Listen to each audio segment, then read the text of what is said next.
Job एवं career opportunity आपण बहुत ही भल रहिबो। पूर्वर जो काम गुड़िक करुले परिश्रम करुले फल मिलू ना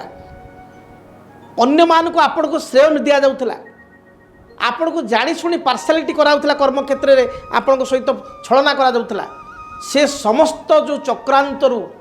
आपण निजक रक्षा कर सिद्धस्त हे हुए तो उपरस्थ अधिकारी जी आपको असुविधार पकाउछंती तांको चाकरी पळेबो बा किसी सहकर्मी आपन को देखि सही पार नांती से माने से स्थान त्याग करके जिवे